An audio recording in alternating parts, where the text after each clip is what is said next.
Hello and welcome to Bloomberg Quint Live. These are the top headlines. Indian markets trade with minor losses. The Nifty slips below the 10,350 mark. Dr. Reddy's beat street estimates in the second quarter, but sales of generics in North America fall. Bharti Airtel, JSW Steel and Interglobe Aviation are just some of the big earnings that will be out later today. And Balaji Amines surges more than most in 20 months to its record high. That's after the company reported its September quarter earnings. Its profits are up 34%. But don't go anywhere. Starting right now is Hot Money with Darshan Mehta. Thank you, Alex. Hello and welcome to Hot Money on Bloomberg Quint Live, India's first digital live streaming business news service. This is a show which gets you a complete wrap of all the stocks that are buzzing in trade. I am Darshan Mehta. Joining us on the show today is Umesh Mehta of Samco Securities. He is cautious on the markets. He believes that the bull market is maturing and therefore sector and stock-specific views are important to make money. Independent market expert Dharmesh Kant is bullish on the markets. Second quarter FY18 earnings trajectory so far looks good. He's also expecting Nifty to scale past the 11,000 mark by the March 2018. Amit Jeswani of Stallion Asset is long-term bullish on the markets. Okay, today on Hot Money, we will discuss stocks like Tata Steel, Cochin Shipyard, Lupin, SpiceJet and Just Dial. Let's start with Tata Steel. The company came out with numbers yesterday. Not the best of the numbers. It was a big EBITDA miss that happened, but metals is on a run. The counter hasn't corrected as much as the numbers did indicate. But what should one do on Tata Steel or, the metal space going ahead? Let me start our expert. Amit, I'll start with you. Are you bullish or bearish, and what do you make of the numbers of Tata Steel? See, first of all, this metal rally is very different from the metal rally we witnessed from 2003 to 2007. That rally was a demand-driven rally, right? This rally is a supply-constraint rally. So you had chemicals going up 10-20 times because you had disruption of supply from China. You had paper companies doing well and going up 5-10 times because you had Balarpur, which had 35% market share, shutting down. The similar scenario is building up in the steel space, and there is, first of all, there is deglobalization happening with anti-dumping duties in 2016. The trend started to be super clear in steel, and there is a very long way to go. I'll just give you an example. 15% of India's steel production was actually imports, and that has now taken a back seat because of the anti-dumping duty. 10-15% producers have been knocked out of the market because they're going bankrupt. So after a very large down cycle, these guys have just started moving up, and we believe there is a lot of room in the steel cycle, and it can go up, like many stocks will go up 2-3x year in the next 2-3 years. Coming to Tata Steel, since we are bullish on domestic steel more than on the European steel business. So Tata Steel has 50% Europe, 50% India. We're bullish on Tata Steel, but I would prefer a player who's completely Indian steel player. So which one? What's your JSW topic? Steel is there. You can look at other smaller steel players like Jindal Stainless and Jindal Hisar. All those guys should outperform over the next 1-3 years. Okay, Dharmesh, do you agree with what Amit had to say in terms of the bullish stance for Tata Steel or the steel sector as a whole? See, steel sector is very buoyant, and with the infra spending of around 6,90,000 crore by the government, it again is a big boost to the entire consumption space, infra space, and steel is going to be the pick out there. As far as Tata Steel is concerned, I think the company is in a very sweet spot after a long period of time.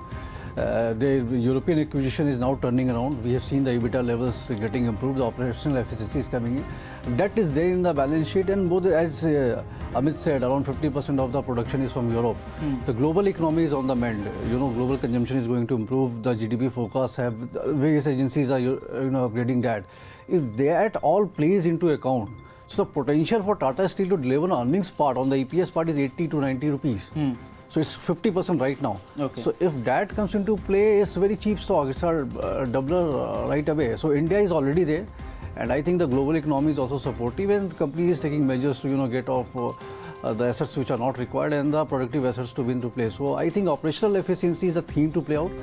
Supply constraint, just because of China shutting down various plants, will be there because pollution in China is a big concern. So they won't be reopening the capacities out there. So that would be definitely there. But this is the first time where you are seeing a demand-driven price. But that's an assumption that you're making, that they won't restart it. So if they can shut it down, they can also start it. So is that the assumption that you're playing with? See, this assumption is a factual basis because the shutdown was because of environmental concerns. So the pollution in the air level, the levels at which they have reached, it's not only steel plant, they have shut down chemical plants as well. The benefit came to India directly. So overnight, these environmental changes doesn't happen. It takes 10-20 years to re-stabilize the normal air pollution levels to come back to those levels. So if 10-20 years it's not going to come and the economic growth is there, so that much time you have to utilize for.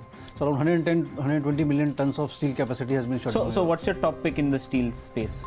I will go with JSW Steel. Okay. If I have to buy the top. So you are also like Amit saying that the domestic play is much better than the European or the international play. Yeah, and second would be Tata Steel. Tata Steel. Okay, Umesh, we got 2 thumbs up on Tata Steel. What's your view on that? Do you agree or do you have a different view?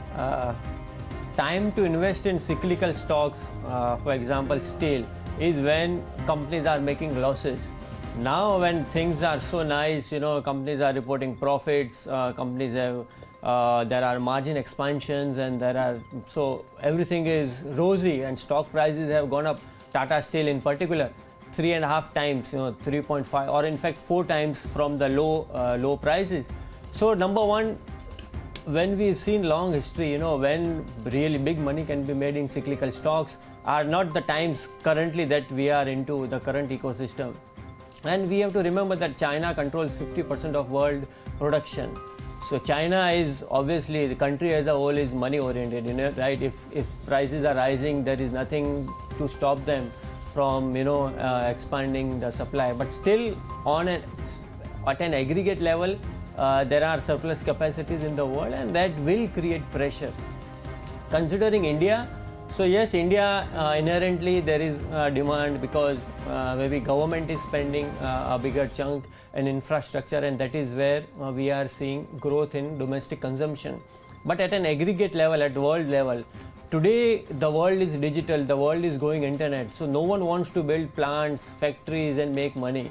So this trend will also play out in India and will play out. So unless save and accept government, private sector investment is not coming. So the trigger going forward that this same amount of price appreciation will happen in next 1-2 years in Tata Steel, it's very difficult, and if the cycle turns, then the profitability and all those run-up that we have seen will not happen. So from a long-term investment point of view, these levels are a clear no, one should not invest. From trading perspective, yeah, there is some amount of price momentum still left in terms of the next 2 quarters that the company will come out numbers with and the stock market will cheer. So from long-term perspective, investors should avoid, and from short-term perspective, yes, one can invest. Okay, so that's the view that's coming in on Tata Steel. We have a 2 thumbs up on Tata Steel. More importantly, both Dharmesh as well as Amit believe that it's important to play the domestic space. So JSW Steel will take precedence over Tata Steel as far as their top picks in the steel sector is concerned. Umesh does believe that, at this point of time, the counters have run up significantly. It's a cyclical sector. So at these prices, it's best and avoid. Let's move on to the next stock, and that is Cochin Shipyard. One of the IPOs of recent times which has done extremely well.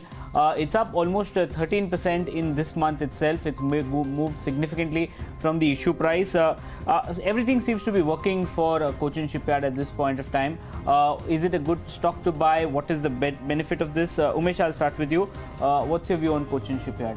See, Cochin Shipyard is in fact 2 docks, and that's the manufacturing plant, we can say, where they are manufacturing.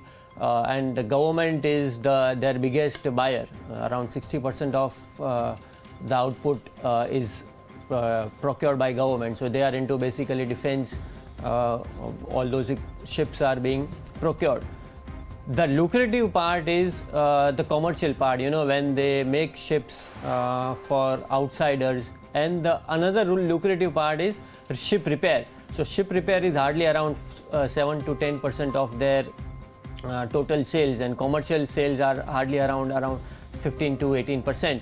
So considering this is a government company, they are planning for expansion, but they haven't given the timeline, when they will increase their docks from 2 to 3 and later 4.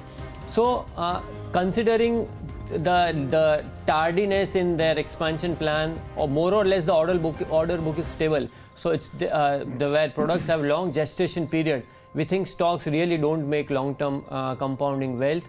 At best, this can be a short-term trading bet, but currently everything is priced in. Stock trading at around 24 PE multiple with ROE of around sub 15 does not make sense from long-term investing perspective. Amit, do you agree with what Umesh had to say? Are you also, do you share a negative view on Cochin Shipyard? Absolutely not. We're super bullish on Cochin Shipyard. You have 80% of the industry losing money. Okay. Only Cochin Shipyard is the only player who's making money. Reliance Defense, EPS of -10. ABG Shipyard, EPS of -684. Bharti Shipyard, EPS of -430. These companies are bankrupt, gone, over, right? You have one player who gets 90% orders from defense. That means this is a recession-free business, first of all. They have order book visibility for the next 5-6 years. They have 3,000 crores of cash on the books, which they're going to using for the new dockyard. The repairing business is 27% of the revenue, and when I met the management, he told me that I make 5 times more business in the repairing business than I make in the ship construction business. They have 40% market share in the ship repair business. It's a story that you buy and hold for the next 5-10 years. This is the only real Make in India story. All other Make in India stories that you heard are just lies. This is one company which is doing great things on the defense side. They have won new orders worth 5,000 crores. They have superb market share, and when 80% of your industry is dead, just buy the 20%, because once the industry turns, and you'll make a lot of money. So are they getting, you said that the focus is there on ship repairing. Are they getting those kinds of orders in this business currently? So ship repair per se is defense, right? 90% of your orders are defense, submarines, and all these, as these ships go for a repair, it's basically a government to government business. So basically it's the government that gives them this thing. So, yes. So is that the reason you are playing it? They don't have any other, and what made Cochin Shipyard stand out compared to the others that went bankrupt? So what did they do right? The others were trying to look in the commercial side, right? Commercial side, as he likely said, that it's high margin business, but there is no, there's competition from China, right? Government wants Make in India, so they'll give orders to Cochin Shipyard rather than the other players. So if you are playing the defense theme, right? This is not about commercial shipping at all. If you are playing the defense theme and you believe that Make in India will happen, this is the stock that you should bet on. From these levels, the downside risk would be 10-15%. On the upside, it's open if these guys do, and in 3 years, they've already given the timeline, I'll just say. They've given a timeline of 30 months. The repair business has started. When I met the management, the repair business has started, and in 30 months it will be complete. The dockyard, the second dockyard for new construction of ships, that will start in January, and that will also be completed. Nitin Gadkari is himself looking at this very carefully. In fact, if you see any of his interviews, he's consistently mentioned Cochin Shipyard 3-4 times. There's one more company, Goa Shipyard, that's also good, but we are super positive on Cochin Shipyard for the next many years. So one bullish view, one bearish view. What's your view? You have a third different view? No, I have a very bearish view, and I totally, don't agree to the concept that if Make in India has to happen, then Cochin Shipyard should be the stock. Because if Make in India has to happen, you have to open up the economy. Yes. You have to open up for private players as well. And the very fact that they have not been able to get a business from any other players, any private company approaching them, is they are not competitive. So they lack the competitiveness. It is just that Government of India has been bailing them out. If you look at last 8 years, what's the revenue CAGR? 7%? Yeah. Profitability CAGR, 5.5-6%. No margin improvement is there. Input prices are going up, and just banking on one customer, you are getting a business. What about competition from China? You are unable to compete with them. What about Southeast Asian countries who are having a dockyard? You are unable to compete with them. So as far as efficiency is concerned, competitiveness is concerned, I don't think they merit a chance. If the government of India would not have been there, they would also be having the negative APS. So that's the inherent business strength I am talking about. Amit, these are valid concerns what she's put out. See, the thing is, if government of India was not there, the good thing is government of India is there. Has government of India given a new shipbuilding order to any other company except for government companies? No. L&T tried, failed. Bharti Defense tried, failed. Anyone who's tried this failed. They have some contracts which are super secret contracts. In fact, they don't even leak out what those contracts are. They have an edge. Ship repair business is something which is a very high margin business. Okay, this is recession free business. You're paying 7,500 crores of market cap, 3,000 crores is cash. So broadly you're paying 4,500 crores, right? So your EP is not actually 24. Right, you need to take the cash out, right? So your P is somewhere around 14, 15, and I don't think there's a lot of. It's not expensive, If this stock was trading at many very high multiples, I would be very scared. But for the next 4-5 years, I have visibility. But it's not a 30-40% grower company any which way. This is for people who are looking for 15-16% returns. We don't have positions in it because we don't look at 15-16% returns companies. But it's a company with a lot of longevity. That is something which I'm very confident. Okay, so that's the view that's coming in on Cochin Shipyard. Amit is very bullish on the counter, but the other two guests, Umesh as well as Dharmesh, don't see the merit in it. They believe that at this point of time, they would not look at it. Let's move on to the next stock, and that is in the pharma space, Lupin. Lupin came out with numbers yesterday.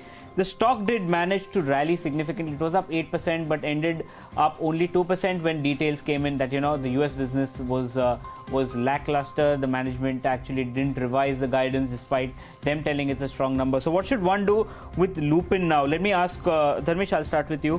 What's your view on Lupin? Do you think that they will be able to get themselves out of the trouble that the entire pharma space is in?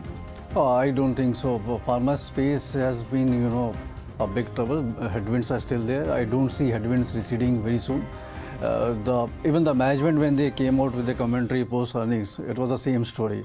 Pricing pressure continues, channel consolidation is there. You don't have new ANDAs which are high margin blockbuster kind of drugs in the pipeline, so that pressure would also be there. And at the same time, the competition has been increasing day by day. So this downward trajectory, the declining profit, North America remains a concern, will be there for the pharma space as a whole. And to put it into a context, compare this with IT space. What happened with them for the last 3 years? Pharma is into the same cycle. Okay. So even at current earnings, if you look at the earnings they have reported, it's 20-21 times of P multiple is trading, which is quite high. But this is one of the cheapest stocks in the pharma space currently. Cheap because earlier it used to trade at 25-26 and now it is 20. So, but where's the growth coming? Okay. If the growth is not there, you don't see a visibility of the growth, earnings growth.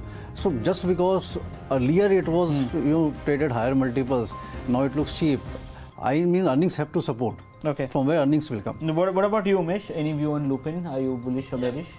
So 2015 was that year was the best year, that we can compare with Y2K 17 years ago when IT industry was of that kind, when they had huge growth, and 2000 was the culmination of top. Similarly, pharma sector as a whole also in 2015 made a top and slowly started receding. So why 2015? 2013-14, the largest number of patents were getting expired, and therefore all these Indian companies were able to export in US market, and generics was the idea. Obama administration encouraged the low-cost medicine because of the insurance plan they had. They wanted to cover the masses of America. So all those factors, all these entire companies had to get a huge growth, and they were trading at 40, 45, and at times 50 PE multiple. So that is past. So now going ahead, we don't see that kind of the Trump administration. I think is smart enough, and he has found out that going the Obama way is not the right kind of idea, and he has reduced the health benefit plan to earlier from masses to a lesser population. Number one. Number two, that being the case, India also government is planning of bringing in price control on almost all drugs. Forget about essentials are under control. So going ahead, the environment is tough. The R&D spend, earlier in 2015 companies used to spend around 5 to 6% of their sales, and now they are spending on an average 12 to 13%, and Lupin has reported 13% spend on R&D. So now the real hard work has started for the pharma sector. They will have to do a lot of research, find out complex molecules. The R&D cost. It was 12.5. They got it down to close to 11.5. Correct. But the scale has doubled from 2015 to earlier it was 5-6% and now it's 12%. So the game has really become hard. Number one. So the new normal, the best part is we investors have to go and travel into a different world. Now new normal is coming in pharma space. You don't expect higher PE multiples, but a decent amount of growth.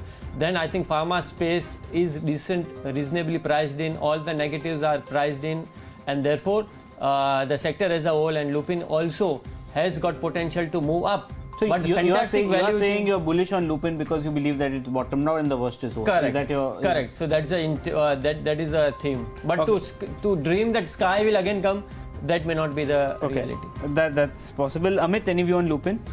We stay away from the leader of the previous bull market. That's been our stance for... See, the thing is that for last 50 years, take any bull market and take the leader of that bull market. It just doesn't perform for the next few years.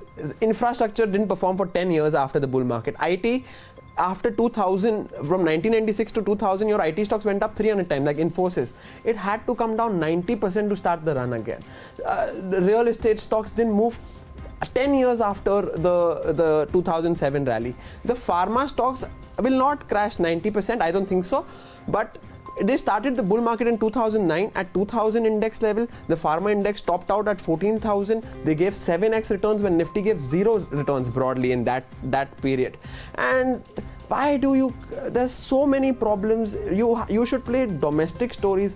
Why play, like investors, Indian investors should compound capital at 25% plus. And these stocks don't look like they're going to compound at 25% plus. And they'll have pricing pressures for the next few quarters. Probably in FY19, the pricing pressures will, but markets don't love us. Why love something that doesn't love you back? Okay.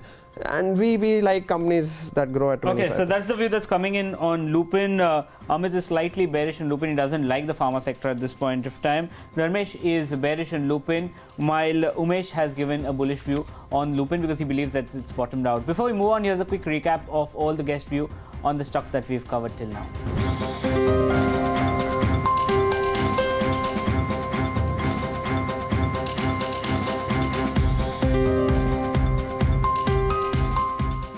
Okay, let's talk about aviation now. SpiceJet, rising crude prices. How should one play the aviation sector, especially SpiceJet? Umesh, any view on SpiceJet? Yeah. So aviation sector as a whole, I think, is extremely promising. 18-20% growth year on year for next 3 to 5 years, and nowhere in the world this type of growth is available.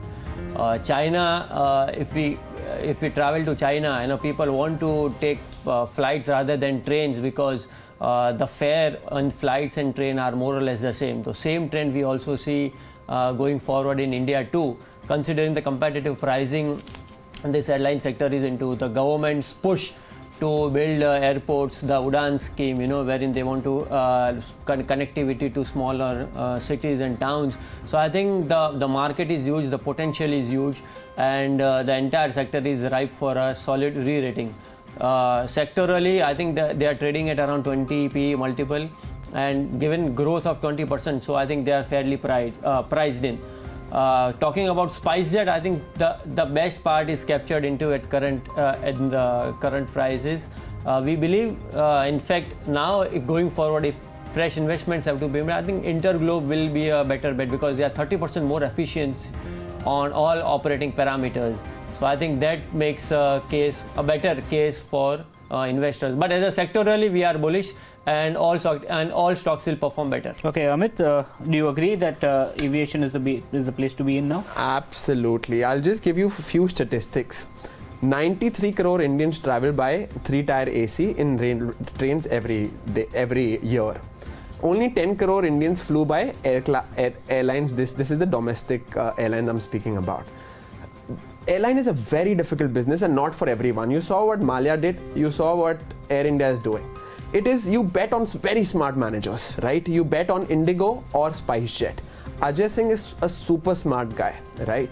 I am betting on him. I am very convinced. Now, if you see, there are only 400 aircrafts in India. In China, there are 2,500. In US, there are 7,300.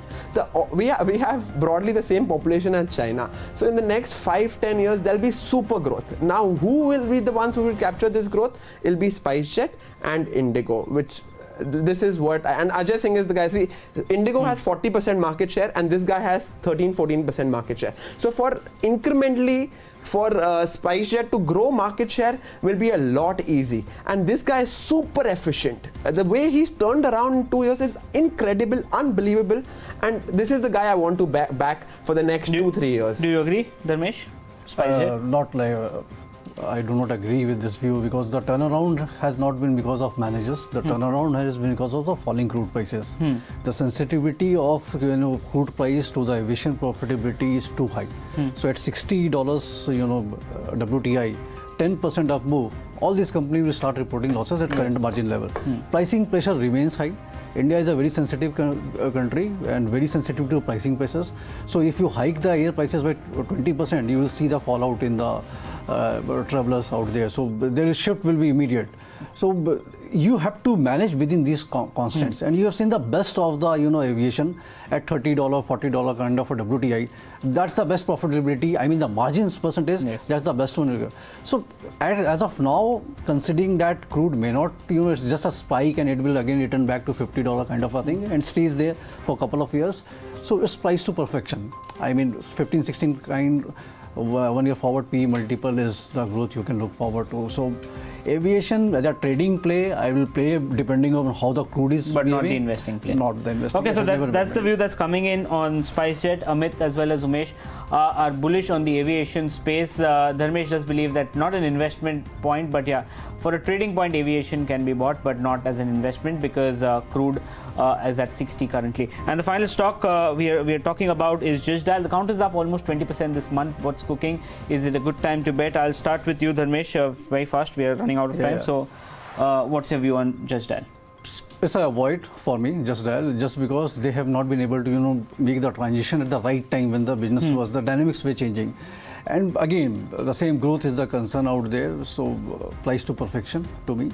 So again, our trading play. You won't be betting. I won't be betting on that. Umesh, what about you? Just Dial. So Just Dial, when they really came up, 10 years, a decade ago, telephonic-based research, search was the real keyword, in terms of in those days of directory, wherein people used to refer. So that made a lot of business sense. But today, in the world of Google, I think the business model itself will face a challenge, and they tried. They had 32 crore of advertisement spend, they had a huge amount of publicity. What happened?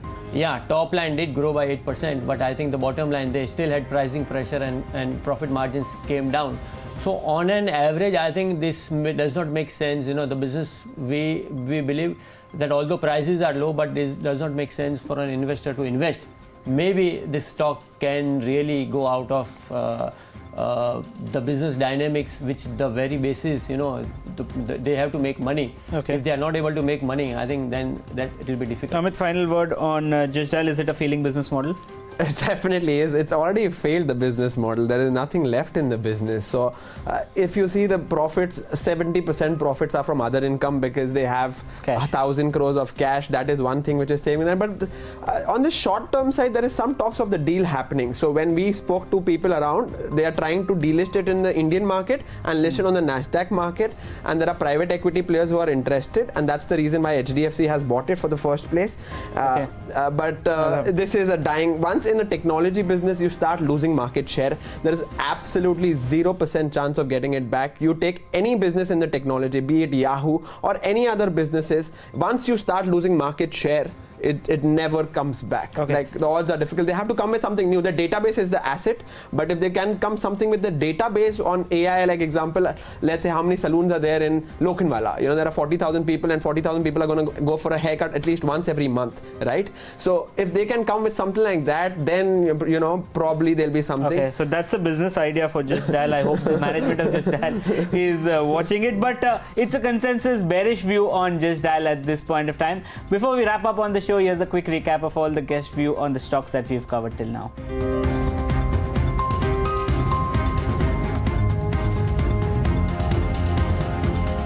Umesh, Dharmesh, Amit, thank you so much for joining us on the show and giving us the view. With that, it's a wrap on Hot Money. Thanks for watching Bloomberg Quint.